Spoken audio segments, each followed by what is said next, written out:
Na sasa ni Caribbean Report. Ni Caribbean Report. Hear me I say no. Well is. Yes I. Greetings. Ni Caribbean Report, mfululizo wa taarifa mbalimbali kutokea nchini Jamaica na katika visiwa vya Caribbean. Na weekend hii tunaanza kwa kuangazia moja kati ya nyimbo kali kutokea huko katika visiwa vya Caribbean. Mrembo anaitwa Moyan, au unaweza ukamuita Mayan kama vile ambavyo Jamaica wanamuita, na ni moja kati ya wasichana ambao wanafanya kitu cha kitofauti. Na kitu ambacho hujui ni kwamba Mayan ni moja kati ya watu ambao wanasikika na sound ya kitofauti na kipekee, tofauti na msichana yote ambaye anafanya muziki kutokea katika visiwa vya Caribbean. Na kitu hichi ndicho ambacho kimemfanya yeye kuwa gumzo ndani ya wiki hii kupitia benga lake ambalo umelitoa linaitwa Ego. She have her style, you know, her own style, lyrics, the things them we should talk about in her song. So it's like she just keep it consistent right here with another one. Yes, Rasta, it's Mayan. Na leo hii tunaidokeza kiduchu ngoma yake ambayo inasumbua kwenye ulimwengu wa dancehall pamoja na reggae. Pini na Ego, kama nilivyokuambia awal, ni bonge moja la dancehall selector. Na huyu mwanadada kwenye hii rhythm ameifanya akirudia rhythm ambayo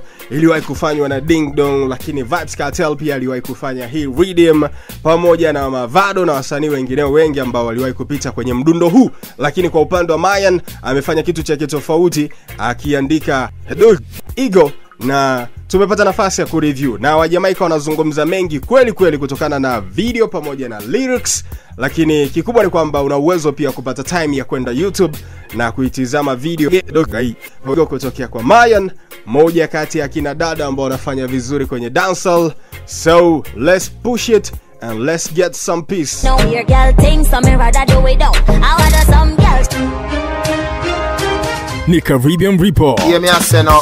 Well is. Yes ni Caribbean Report. Na gumzo kubwa Jamaica wiki hii ni kuhusiana na msanii Tonto Blacks. Wiki hii ameitwa Mahakamani kujibu mashtaka ambayo yanamkabili yakihusisha tuhuma za ulaghai pamoja na kubadilisha fedha feki. Ripoti zinaeleza kuwa msanii huyu ameitwa baada ya jina lake kuhusishwa katika issue za kubadilisha fedha kutokea fedha za Kimarekani USD kwenda pesa za Kijamaika. Kuna jambo ambalo lilikuwa liko sawa katika transaction hizo, kitu ambacho kilimfanya pia jina lake litajwe katika upelelezi ambao ulikuwa ukiendelea. Hivyo ameitwa kwa ajili ya kujibu maswali kuhusiana na jambo hilo ambalo linaendelea. Kwa hiyo kwa mujibu wa taarifa zaidi ambazo zitaendelea kujiri kuhusiana na Tonto Blacks, tutaendelea kukufahamisha kupitia Caribbean Report, na hayo ndo ambayo yanazungumzwa kwa sasa hivi kutokea Jamaica. Muendelezo tutaendelea kukufahamisha zaidi na zaidi, lakini wachambuzi wanasemaje? Tuwasikilize. It's like him explain himself. Him never know the money fake, but because him bring the envelope and bring it and stuff to the complainant, him basically take the blame. But it's like now Tonto Blacks get involved in this case right here, and the officer them want him questioning, you see it, because him name go get mentioned in court. Ni Caribbean Report. Who say busy never? You forgot say busy and I do another go at it neck and neck, and the big clash it line up a Masicka, and then something and the police them I say too much gunman I got come at the clash and cancel it. You forgot? We don't know about dancehall history. We never know. Hear me I say no. Well is. Yes ni Caribbean Report. Na hiyo ni moja kati ya sauti ambayo umepata nafasi ya kuisikiliza, yenye ushawishi pia kutokea kwa moja kati ya watu wenye ushawishi mkubwa katika mitandao huko nchini Jamaica. Anaitwa Futa Hype, akizungumza kuhusiana na issue ya ugomvi wa Jamaican superstar Aitwa pamoja na Busy Signal. Na kikubwa ni kwamba hili jambo lilitokea mara baada ya Skeng kuchafukwa na kuamua kumdiss Masicka live kwenye jukwaa, na Futa Hype ikabidi aingilia akihusanisha pia ugomvi kati ya Aitwa pamoja na Busy Signal. Lakini kikubwa ni kwamba kuna vita kubwa ambayo imeibuka kwenye kiwanda cha muziki wa dancehall ikimhusisha Jashiii kama tulivyoiangazia wiki iliyopita.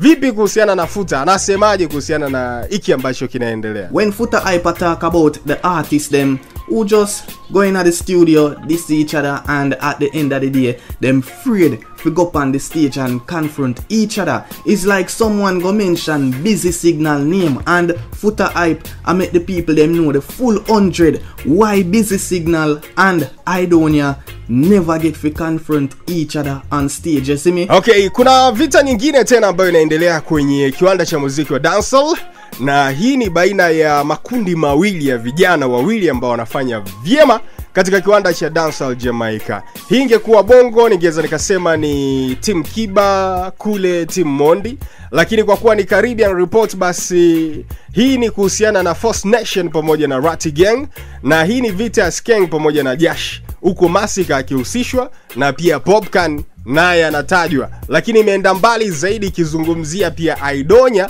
pamoja na Busy Signal. Kwa hiyo kikubwa ambacho naweza nikasema ni kwamba kuna mengi ambayo yanaendelea kuzungumzwa, wengi wakiendelea kusema kwamba nani mkali kati ya Skeng pamoja na Jashiii, ni mkali sijui kuhusiana na Masicka na mambo mengineo kama hayo. Ijapokuwa Jashiii tayari ametoa diss song na kuna mengineo mengi ambayo yanaendelea, tutaendelea kufahamishana, lakini vita ni kubwa mura. Jashiii link with Masicka, Jashiii link with Popcan, you know, enough people who Skeng na link with, and it's like people are say Skeng and Jashiii, them see the unification to how them come in at the business, you know, First Nation, Ratty Gang, the two of them are link, we see. Okay, Caribbean Report. Taarifa kutokea Jamaica zinaeleza kuwa mtayarishaji wa muziki Shako the Truth, ambaye pia ni moja kati ya maproducer wakubwa wa Skeng, ameingilia katika vita hii ambayo inaendelea kwenye dancehall, na ikihusisha wasanii pia wakubwa wenye majina kwenye dancehall kama nilivyotaja hapo awali,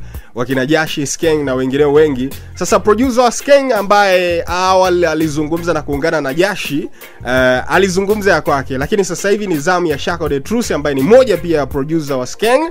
Yeye ameingilia kati vita hii, lakini akibaki upande wa Skeng, na wengi wanadhani ya kwamba huenda ikaja ngoma mpya ambayo itakuwa ni diss song kwenda kwa Jashiii pamoja na Masicka. Ijapokuwa wengi tunaendelea kusubiria pia kuona ni kipi ambacho kitaendelea katika scenario hii ambayo ni sintofahamu, naweza nikasema hivi. One of Skeng other producer make a next post, you know, and it's like this I go for Jashiii. Yes, ni hayo tu kwa weekend hii kwenye Caribbean Report. Mengineo mengi tutaendelea kufahamishana kupitia Caribbean Experience. Kikubwa ni kwamba niseme credit kwa Reggae Media TV YouTube, na wewe ambaye umeisikiliza Caribbean Report. Caribbean Experience inaendelea. Jina langu ni Eugene Peter, Instagram, Facebook, Twitter natumia Eugene_TZ, ukiandika Kashinda Online. Caribbean Experience inaendelea, kwa hiyo tuendelee kusikilizana. Yako mengi ambayo yanaendelea kufuata na sessions za kutosha. Yes Rasta. Ni Caribbean Report. Caribbean Report.